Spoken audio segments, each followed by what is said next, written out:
የምንሰራው ስራ የሚመቻችሁ ከሆነ ቻናላችንን ሰብስክራይብ በማድረግና ሜምበርሺፕ በመግዛት እንዲሁም VPN ተጠቅመው በማየት ያበረታቱን። እናመሰግናለን። የዛሬው ፊልማችን ሲጀምር ሊን ትምህርቷን ከጨረሰች በኋላ በትራንስፖርት ወደ ቤቷ ስትሄድ እናያለን። እዛ ተቀምጣ ሳለች ከሷ ትንሽ ራቅ ባለ መቀመጫ ጂያን ተቀምጦ እንደነበር ታስተውላለች። እሱ ለረጅም ጊዜ የሊ ድብቅ ፍቅረኛ ሆኖ ቆይቷል። ጂያንን እንዳየችው ወዲያውኑ ለጓደኞቿ በለከችው መልእክት ዛሬ ጂያንን ከእርሷ ጋር እንዳለና ትንሽ ራቅ ብሎ እንደተቀመጠ ትነግራቸዋለች። ከዚያ በኋላ የጂያን ማውረጃ ጣቢያ ደርሶ ሊወርድ ሲል በድንገት በሊን የቁልፍ ሰንሰለት ላይ ተጠልፎ ቦርሳውን ሲጎትት የሊን የቁልፍ ሰንሰለት ስለወደቀ በእግሩ ይረግጠውና ይሰበራል። በዚህ አደጋ ምክንያት ጂያን በትህትና ይቅርታ ይጠይቅና ሁለቱም አንድ አይነት የትምህርት ቤት ዩኒፎርም ስለለበሱ ጂያንን አዲስ የቁልፍ ሰንሰለት በመስጠት ሁለታውን ለመመለስ እንዲችል የሊን ክፍልና ሴክሽን ይጠይቃታል። ሊን ዝርዝር መረጃዋን ትነግረዋለች። ነገር ግን የተሰበረው የቁልፍ ሰንሰለት በጣም ያረጀ ስለነበርና ምትክ እንደማትፈልግ በመግለጽ አዲስ የቁልፍ ሰንሰለት ለመቀበል ፍቃደኛ አልሆነችም።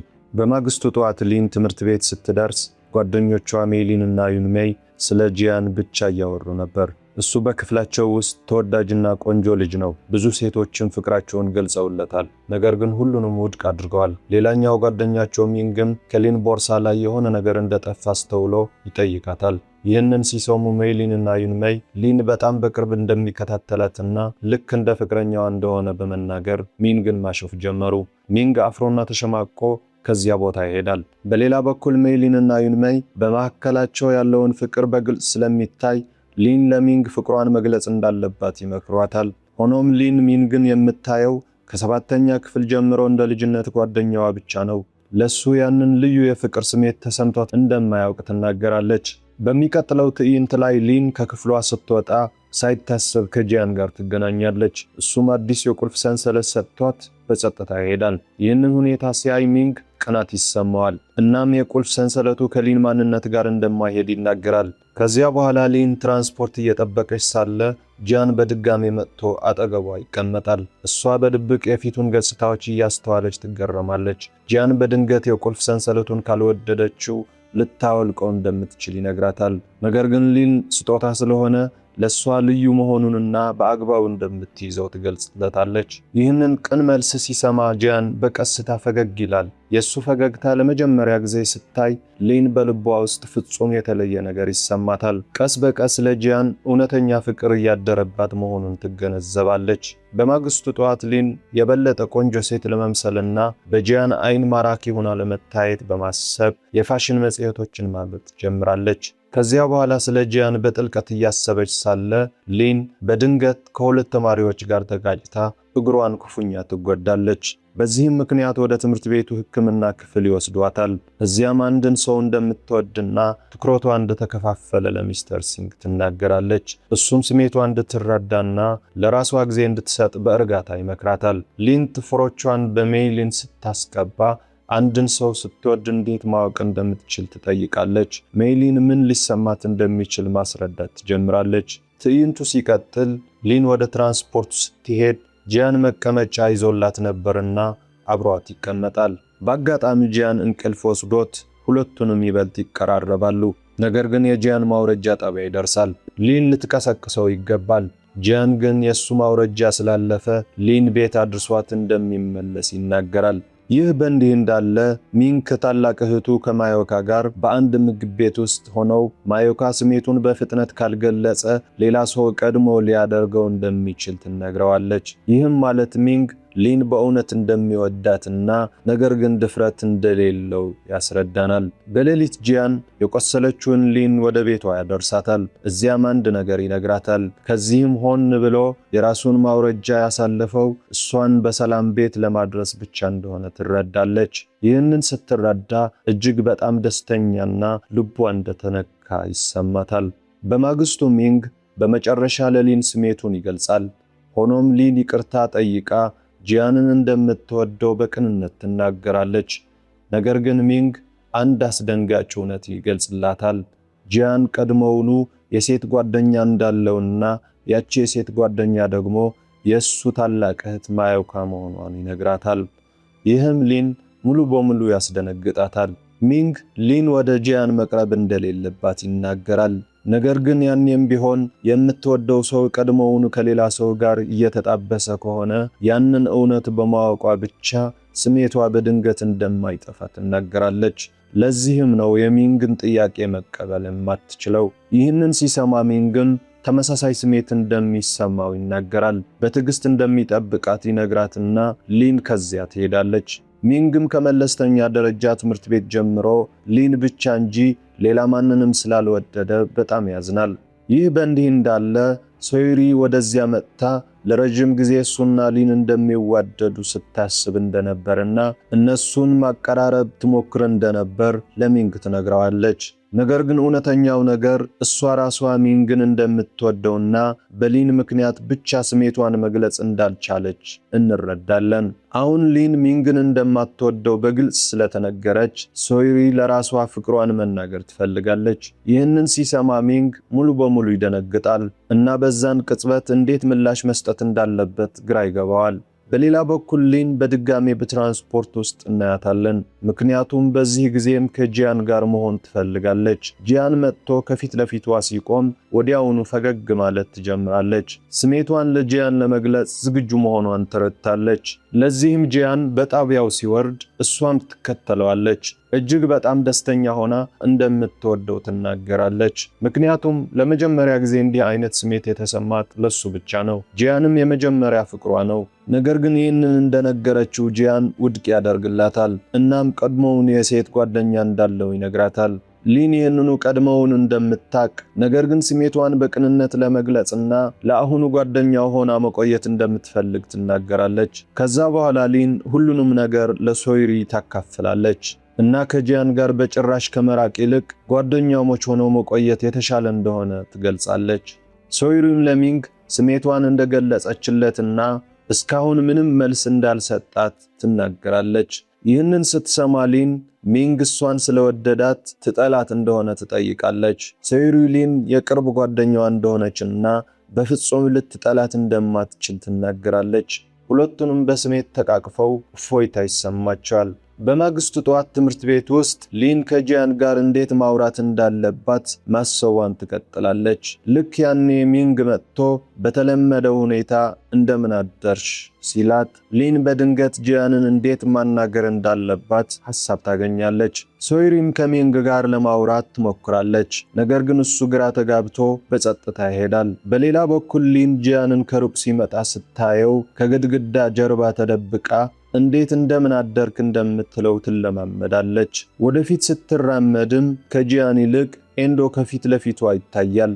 ኤንዶ ትናንት በጣቢያው ለጂያን ጥያቄ ያቀረበችው እሷ ነበረች ወይ ብሎ ይጠይቃል። ምክንያቱም እሱም በተመሳሳይ ትራንስፖርት ውስጥ ሆኖ ሁለቱንም ነገር አይቷል። ሌሎች ተማሪዎችም ታሪኩን ስለሰሙ ሊን ታፍራለች። ወደ ክፍሏ ሮጣን በመጋረጃ ጀርባ ፊቷን ትደብቃለች።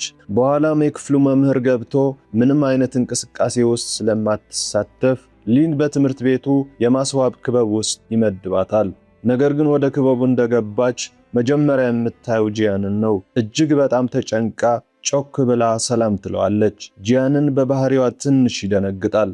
ኤንዶም መጥቶ አጠገቧ ይቀመጣል። የጂያን ጓደኛ እንደሆነ ትጠይቀዋለች። ኤንዶ እሱና ጂያን ከመለስተኛ ደረጃ ትምህርት ቤት ጀምሮ አብረው እንደነበሩና በደንብ እንደሚተዋወቁ ይገልጽላታል። ጂያንን ውድቅ ስላደረጋትና ችላ ስላላት በትንሹ ይወቅሰዋል። ነገር ግን ሊን ጂያንን በመከላከል እሷ ግራ እንዳትጋባ በተለመደው ሁኔታ ባህሪ እያሳየ እንደነበር ትናገራለች። ከዚያ ኤንዶ ስለ እሷ ከጂያን ጋር እንዲያወራላት የማህበራዊ ሚዲያ አድራሻዋን ይወስዳል። በሌሊት ሊን ስለ ጂያንና ስለ ደግነቱ ማሰቧን ትቀጥላለች። እንዴት ስለሱ መጥፎ ነገር ማሰብ እንዳልቻለችም ትገረማለች። በማግስቱ ኤንዶ ጂያን ከዚህ ቀደም ውድቅ ያደረጋቸውን የሴቶች ቡድን ሲመለከት ነበር። እነዚያ ሴቶች ሊን ወደ እነሱ አምጥተው ስለ ጂያን ማማት ይጀምራሉ። ነገር ግን ሊን በድፍረት የጂያንን ወገን በመያዝ አሉባልታ እንዳያሰራጩ ታቆሟቸዋለች። ይህንን ሲያዩ ኤንዶም ጂያንም ይደነግጣሉ። ምክንያቱም ሊን አብዛኛው ጊዜ በጣም ጸጥተኛ ብትሆንም ዛሬ ግን ጉልበተኞቹን በድፍረት ተጋፍጣለች። ከትምህርት ቤት በኋላ ጂያን ከሴት ጓደኛ ማዩካ ጋር ወደ ቤት ይሄዳል። ይህ በእንዲህ እንዳለ ኤንዶ ሆን ብሎ ሊን ከማዩካ ጋር ለማስተዋወቅ ለምሳ ይቀላቀላቸዋል። ማዩካ እንደማትበላ ሲያስተውል ለምን እንደሆነ ይጠይቃታል። ማዩካም ሞዴል እንደሆነችና ለስራዋ ስትል አመጋገቧን በጥብቅ መቆጣጠር እንዳለባት ትገልጻለች። ይህም ሊን በርገሯ በግማሽ እንድታቆም ያደርጋታል። ትንሽም ታፍራለች። ከዛ ማዩካ ጂያንን ማሞገስ ትጀምራለች። ምንም እንኳን በጣም ጥብቅ ቢመስልም ከውስጡ ግን በጣም ደግ እንደሆነ ትናገራለች። ከዚያ በኋላ አራቱም ለመሄድ ይነሳሉ። አረንጓዴው መብራት ሲበራ ማዩካና ጂያን በፍጥነት እጅ ለእጅ ተያይዘው መንገዱን ያቋርጣሉ። ነገር ግን ሊን ከኤንዶ ጋር ኋላ ትቀራለች። ጫማውን በማስተካከል ሰበብ ኤንዶ የበለጠ ያዘገያታል። ይህም መብራቱ ወደ ቀይ እንዲቀየር ያደርጋል። ከዚያም ሊን ወደ ሌላኛው የመንገዱ ዳር መሄድ እንደሌለባቸው ይነግራታል። እጇን ይዞ ይወስዳታል። ጂያንም ከሩቅ ይመለከታቸዋል። በኋላ ሊን ለምን እነርሱን ጥለው እንደመጡ ኤንዶን ትጠይቀዋለች። ኤንዶም ሊን ብቸኝነት ተሰምቷት ማየት እንዳልቻለ እንደሆነ ይናገራል። በተመሳሳይ ጊዜ ጂያንን በጣም እንዳትወደው ያስጠነቅቃታል። ምክንያቱም እሷን እየጎዳት ብቻ ነበር። ነገር ግን ሊን እሱም በተመሳሳይ ሁኔታ ውስጥ ሲሆን ብቻ እንደሚረዳው ትነግረዋለች። በማግስቱ ጂያን ከኤንዶ ጋር ተነጋግሮ ከሊን እንድትርቅ ብሎ ይነግረዋል። ነገር ግን ኤንዶ ጂያን ቀድሞውኑ ሊን ውድቅ በማድረግ እንደጎዳትና አሁን ደግሞ ችላ በማለት በድጋሚ እየጎዳት ስለሆነ በግንኙነታቸው ውስጥ ጣልቃ እንዲገባ እንደማይፈቅድለት ይነግረዋል። ይህ በእንዲህ እንዳለ ከኤንዶ ጓደኞች አንዷ ወደ ቤቷ ትጋብዘዋለች። ነገር ግን እሱ ውድቅ አድርጓት ይሄዳል። ብዙም ሳይቆይ ሊን ስትመጣ እነዚያ መጥፎ ሴቶች ገፍተው ጥሏት ይሄዳሉ። እንዴት ውድቅ ያደረጋትን ልጅ መከላከል ትችላለች እያሉ ያሾፍባታል። ከዚያም ሚንግ እዚያ ሲደርስ በጣም የተጎዳችውን ሊን ከሚንግ ጋር እንኳን ሳታወራ ትሄዳለች። ሊን ከሄደች በኋላ ሶይሪ ወደ ሚንግ መጥታ መልስ ትጠይቋለች። ነገር ግን እሱ ስለ ሊን በጣም ስለተጨነቀ ምላሽ መስጠት አይችልም። ሊን በትምህርት ቤቱ ክበብ ውስጥ ከጂያን ጋር ለማውራት ትሞክራለች። ነገር ግን እሱ ተቆጥቶ ሙሉ በሙሉ ችላ ይላታል። ወደ እሷ እንኳን አይመለከትም። በስሜት የተጎዳችው ሊን ማልቀስ ትጀምራለች። ልታለቅስ ስትል ኤንዶ ሊያጽናናት ቢሞክርም በአጋጣሚ ግንባሯን ይስማታል። አፍራ የተሸማቀቀችው ሊን ከክበቡ ሮጣ ትወጣለች። ኤንዶም ይቅርታ ለመጠየቅ ይከተላታል። ሆኖም በተመሳሳይ ጊዜ ጂያንን ሊን ከኤንዶ ለመደበቅና ወደ እርሷ ለመቅረብ ላብራቶሪ ውስጥ ይደብቃታል። በሌላኛው ቀን ኤንዶ ሶይሪንና ሊንን ሲያገኛቸው ጉልበተኞቹ እሷን እያሰቃዩት እንደነበር ይገነዘባልና ሊረዳት ይፈልጋል። ነገር ግን ሶይሪ ጣልቃ ስትገባ ኤንዶ የማህበራዊ ሚዲያ አድራሻዋን ይጠይቃታል። ከዚያም ሚንግ ደርሶ ኤንዶ ይህንን እንዳያደርግ ያስቆመዋል። ሊን ሚንግ ለሶይሪ የመከላከል ስሜት እያሳየ መሆኑን ታስተውላለች። ይህም ማለት ምንም እንኳን በቀጥታ መናገር ባይችልም አሁን እሷን እንደሚወዳትና አዎንታዊ ምላሽ እንደተቀበለ ትረዳለች። ጂያን ሊንን ከኤንዶ ይጠብቃታል። ነገር ግን ለምን እያስወገዳት እንደሆነ ስትጠይቀው እሷ ትንሽ እያበሳጨችው እንደሆነና ለዚያም ነው ራቅ ብለው ባህሪ ያሳየው በማለት ጂያን ይገልጻል። ጂያን ወደ ስራው ይመለሳል። እዚያም ኤንዶ በአጋጣሚ ስለሰማት ስህተቱን አምኖ ይቀበላል። የተቆጣው ጂያን ኤዶንን ከሊን እንዲርቅ ይነግረዋል። በማግስቱ ትምህርት ቤት ሊን አንዳንድ ሴቶች ስለሷ መጥፎ ነገር ሲያወሩ ትሰማለች። ነገር ግን በዚህ ጊዜ ጂያን ይከላከልላታል። ሊን ጂያን እሷን የሚያስወግደው ሌሎች ሴቶች አብረው ሲያዩዋቸው ምንም አይነት የተሳሳተ ነገር እንዳይናገሩ ብቻ እንደሆነ ትገነዘባለች። እሷን ጉልበተኞቹን ታስጠነቅቃለች፣ እንዲሁም ጓደኝነታቸውን እንዳያበላሹ ትነግራቸዋለች። ጂያን ፈገግ ይላል። ሊንም እሱን የምትወድበት ሌላ ምክንያት ታገኛለች። በጣም ከመደሰቷ የተነሳ ኤንዶ ለስህተቱ ይቅር ትለዋለች። በእሷና በጂያን መካከል ያለው ነገር በመጨረሻ መስተካከሉን ትገነዘባለች። ከዚያ በኋላ ሊን ወደ ክፍል ሄዳ ተጨማሪ መልካም ዜና ትሰማለች። ሶይሪና ሚንግ በይፋ ጥንዶች ሆነዋል። ከጥቂት ቀናት በኋላ ሊን የሂሳብ ፈተና ውጤቷን ታገኛለች። ውጤቷ ዝቅተኛ ስለሆነና እንደገና መፈተን ስላለባት ትንሽ ትጨነቃለች። ስለዚህ ለመማር ወደ ቤተ መጻሕፍት ትሄዳለች። ከዚያም ሚዮሽና ጂያን ይመጣሉ። ጂያን ሚዮሽን እንዲያጠና ለመርዳት ነው የመጣው። ሊንም በቡድን ጥናት ውስጥ ያካትታታል። ብዙም ሳይቆይ ሚዮሺ ለስራ መሄድ ስላለበት ሊንና ጂያን ብቻቸውን ትቶ ይሄዳል። ሊን በጣም ደስተኛ ትሆናለች። ጊዜው እንዲዘገይ ትመኛለች፣ ምክንያቱም ከሱ ጋር ረዘም ላለ ጊዜ መቆየት ትፈልጋለች። እሷም እንደ ሂሳብ አምላክ እንደሚመስል ትቀልድበታለች፣ ምክንያቱም በጣም ብልህ ብለህ ነው። በኋላ የሂሳብ ፈተና ውጤቶች ሲመጡ ሚዮሺና ሊን ያልፋሉ። በጣም የተደሰተው ሚዮሺ ጂያንንና ሊን አንድ ጥያቄ ጠይቃቸዋል። የአጎቱ ልጅ በቅርቡ ካፌ ከፍተዋል። እናም አሁን እዚያ የትርፍ ሰዓት ሥራ መስራት እንደሚችሉ ይነግራቸዋል። ኤንዶም ይቀላቀላቸዋል እና ሦስቱንም ጊዜያቸውን አብረው ያሳልፋሉ። ሥራ ሲጨርሱ ጂያን በፍጥነት ከማዩካ ጋር ለመገናኘት ይሄዳል። ሊን ደግሞ ከኤንዶ ጋር ወደ ቤት ትሄዳለች። በመንገድ ላይ ኤንዶ ከጂያን እንድትርቅ ይነግራታል። ምክንያቱም በአንድ ወገን ስሜት ላይ ብቻ ከተጣበቀች ወደፊት እሷን ብቻ እንደሚጎዳ ያስረዳታል። ይህ በእንዲህ እንዳለ ማዩካ ጂያንን ለምን የትርፍ ሰዓት ሥራ እንደጀመረ ትጠይቀዋለች። ከዚህ በፊት ፍላጎት እንዳልነበረው ትናገራለች። ጂያንም ከፈተና በኋላ ከማዩካ ጋር ለጉዞ ለመሄድ ትንሽ ገንዘብ መቆጠብ ብቻ እንደሚፈልግ ይገልጻል። ነገር ግን እውነቱ እሱ እየሰራ የነበረው ከሊን ጋር ለመቀራረብ ነበር። በማግስቱ ሊን በትምህርት ቤቱ ግቢ ውስጥ ድመቷን እየመገበች ሳለ ጂያን፣ ሚዮሺና ዩታሮ ይመጣሉ። ጂያን ሊን ድመቷን እንድትመግብ መርዳት ይጀምራል። ሚዮሺና ዩታሮ ደግሞ ወደ ክፍል ይሄዳሉ። ጂያን ከሊን ጋር የተለየ ባህሪ እያሳየ መሆኑን ሲያስተውሉ እሷን እየወደዳት ነው ወይ ብለው ይገረማሉ። ይህ በእንዲህ እንዳለ ሚንግ ከማዩካ ጋር ሆኖ ወላጆቹ እየተፋቱ እንደሆነና አባቱ እንደገና ለማግባት እያቀደ እንደሆነ ይነግራታል። ሚንግ ደስተኛ ቢሆንም ማዩካ ግን ቤተሰባቸው አንድ ላይ መቆየት እንዳለበት በማመን ይህንን አትቀበልም። ጂያን ሊንን ይጠብቃታል። ሊን አንዳንድ ከረሜላዎችን እንድትሞክር ብላ ትሰጠዋለች። እናም ሁል ጊዜ ከፍቅረኛዋ ጋር ወደ ጣፋጭ ቤት የመሄድ ህልም እንደነበራት ትነግረዋለች። ጂያን ከማዩካ ጋር እንደዚህ አይነት ቀጠሮ ይዞ እንደማያውቅ ትጠይቀዋለች። እሱም ማዩካ ሞዴል እንደሆነችና ጣፋጭ ስለማትበላ አይ ይላታል። በኋላ አራቱም ወደ ትርፍ ሰዓት ስራቸው ይሄዳሉ።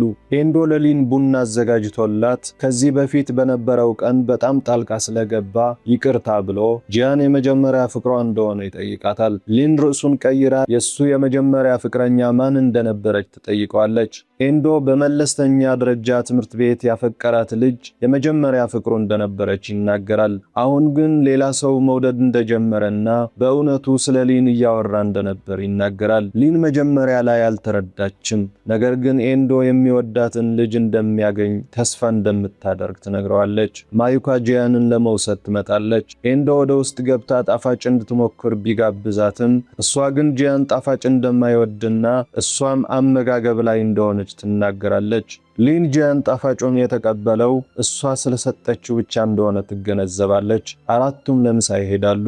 ጂያንና ሊን በአንድ ጊዜ የአየሩን ጠረን እያሸተቱ ክረምት ከበልግ በፍጥነት እየመጣ እንደሆነ ሲናገሩ ማዩካ ትንሽ ግራ ተጋብታ የጂያንን እጅ ትይዛለች። የሆነ የግል ነገር ማውራት እንደምትፈልግም ትናገራለች። ኤንዶና ሊን ይሄዳሉ።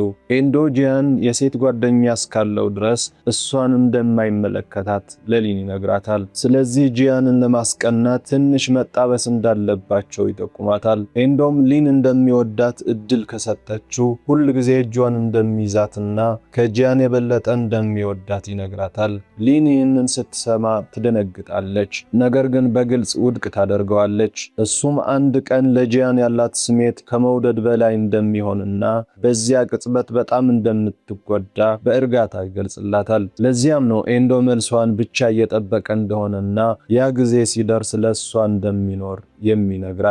በማግስቱ ሊን ጂያንን ለማግኘት ስትሄድ ፈገግታ በሞላበት ፊት ይቀበላታል።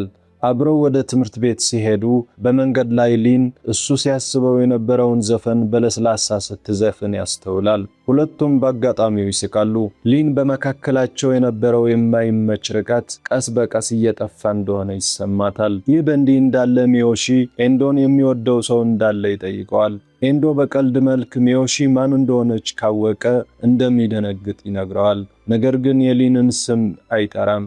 ሊንና ጂያን ወደ ክፍል ሲገቡ ኤንዶ ቅናት ይሰማዋል። ጂያን በኋላ ኤንዶን ወደ ጎን ወስዶ ሊንን እንደሚወዳት በቅንነት ይነግረዋል። ይህን በግልጽ የሚናገረው ኤንዶ በፍቅር ስሜት ወደ እሷ መቅረቡን እንዲያቆም ነው። በተመሳሳይ ጊዜ የሊን ጓደኞች ጂያንን ብዙ ጊዜ እንደሚፈልጉትና በፍጥነት ፍቅሯን ካልገለጸች ሌላ ሴት ልትቀድማት እንደምትችል ይነግሯታል። ሊን በዚህ ጊዜ በራስ መተማመን ይሰማታል። ጓደኛ ብቻ ሆና መቆየት አትፈልግም። የጂያን የሴት ጓደኛ መሆን ትፈልጋለች። በኋላ ማዩካና ሚንግ ወላጆቻቸው እየተፋቱ ስለሆነ ሚንግ ከአባቱ ጋር ወደ ሌላ ከተማ መሄድ እንዳለበት ይነጋገራሉ። ሚንግ ሶይሪን አግኝቶ ልብ የሚሰብር ስንብት ይነግራታል። ሶይሪ በስሜት ተውጣ ከእርሱ ጋር እንደምትሄድ የትርፍ ሰዓት ሥራ እንደሚሰሩና ርካሽ አፓርታማ እንደሚገዙ ትነግረዋለች።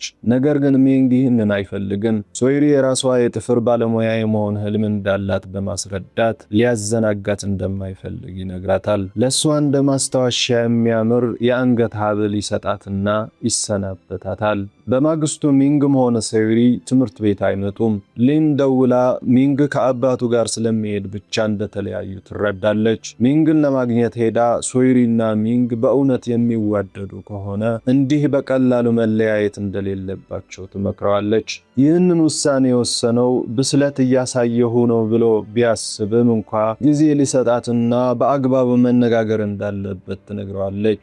ሚንግ ተረድቶ ከሶይሪ ጋር ለመነጋገር ይሄዳል። ከመሄዱ በፊት እህቱ ማዩካ በጣም አስቸጋሪ ጊዜ ውስጥ እንዳለች ጂያንን በእውነት እንደምትፈልገው ለሊን ይነግራታል። ሊንም አንገቷን ትነቀንቃለች፣ ስሜቷን ቀስ በቀስ መተው እንዳለባት በመወሰን ምክንያቱም እሱ ቀድሞውን የሴት ጓደኛ ያለው መውደዷ በጣም ከተቀራረቡ ሙሉ በሙሉ ስህተት ነው ብላ ስላሰበች ነው። ይህ በእንዲህ እንዳለ ጂያን ከማዩካ ጋር ይገናኛል። እሷም በስሜት ተውጣ አጥብቃ ታቅፈዋለች። ጂያንንም በጭራሽ ብቻዋን እንደማይተዋትና ሁል ጊዜ እንደሚደግፋት ቃል ይገባላታል። በተመሳሳይ ጊዜ ጂያን ስለ ሊን እያሰበ እንደሆነ እናያለን። በሕክምና ክፍል ውስጥ በነበረበት ጊዜ ከሊን ጋር መሆን ፍጹም የተለየ ስሜት እንደሚሰጠው ለሚስተር ሲንግ ነግሮት ነበር። እውነተኛ ማንነቱ ማሳየት እንደሚችል፣ ምቾት እንደሚሰማውና ከማንም በተለየ መልኩ ከሷ ጋር ደስተኛ እንደሚሆን ተናግረዋል። ከ2 ዓመት በፊት ጂያን ቤተሰቦቿ ብዙ ችግር ውስጥ በነበሩበት ጊዜ ከማዩካ ጋር ተገናኝቶ ነበር። እሷ በአፓርታማው አጠገብ ባለው የመጫወቻ ስፍራ ብቻዋን መቀመጥ ትወድ ነበር። አንድ ቀን አንድ ፖሊስ ብቻዋን ተቀምጣ አስተውሏት ጂያንን ስታይ ወንድሟ እንደሆነና እሱን እየጠበቀች እንደሆነ ነገረችው። ከዚያን ቀን ጀምሮ ጂያን በየቀኑ ከማዩካ ጋር መገናኘት ጀመረ። ወላጆቿ ሲፋቱ በጣም አዘነች። ጂያንም ስሜቱ ገልጾላታል። በፍጹም እንደማይጎዳት ወይም ብቻዋን እንደማይተዋት ቃል ገባል። ይህም ማዩካ ሙሉ በሙሉ እንድታምነው አደረጋት። አሁን ላይ ሊን በካፌ ውስጥ እየሰራች ሳለ የማዮሺ ወንድም ቋሚ ሰራተኛ መሆን ትፈልግ እንደሆነ ይጠይቃታል። እሷም ጂያን እንዲሁ ሊያደርግ ይችላል ብላ በማሰብ ትስማማለች። ነገር ግን ከዚያ ሪቲስኮ ካፌውን ተቀላቀለች። ሚዮሺም ጂያን በቅርቡ ስራውን ለማቆም እንዳቀደ ለሊን ይነግራታል። ሪቲስኮ የእርሱን ቦታ ትወስዳለች። ይህም ሊን ትንሽ ያሳዝናታል። ኤንዶ ይህንን አስተውሎ ጂያንን ብቻውን አግኝቶ ለሊን ስሜቱን እንደገለጸ ይነግራል። ኤንዶ የጂያንን ምላሽ ማየት ይፈልጋል። እሱ ሊን ይወዳል ወይስ ይቀናል የሚለውን ለማወቅ። ነገር ግን ጂያን ምንም ሳይመልስ ይሄዳል። ይህ በእንዲህ እንዳለ ሚንግና ሶይሪ ከተመረቁ በኋላ ስለወደፊት ጊዜያቸው እያቀዱ ነው። ሪቲስኮና ሚዮሺም አብሮ ናቸው። ሪቲስኮ ሚዮሺን እንደ ፍቅረኛዋ ባትቆጥረውም እሱ የሰጣትን የቁልፍ ሰንሰለት ግን ይዛለች። ማኦ በሚዮሺ ወንድም ካፌ ውስጥ ሆና ከኤንዶ ጋር የቡና ቀጠሮ እንደምትፈልግ ትነግረዋለች። ሊንና ጂያን እጅ ለእጅ ተያይዘው ይሄዳሉ። ሊን ደስተኛ ብትሆንም ትጨነቃለች። ልክ ለመጀመሪያ ጊዜ እንደተገናኙት ልቧ በአጠገቡ ሲሆን በፍጥነት ይመታል። ይሳሳማሉ። የመጀመሪያ የግንኙነታቸው ቀን በፍጹም እንዳያልቅ እየተመኙና ይህን ልዩ ቅጽበት ለዘላለም ደስታ እንደሚሰጣቸው እየተረዳን ፊልሙ ያልቃል።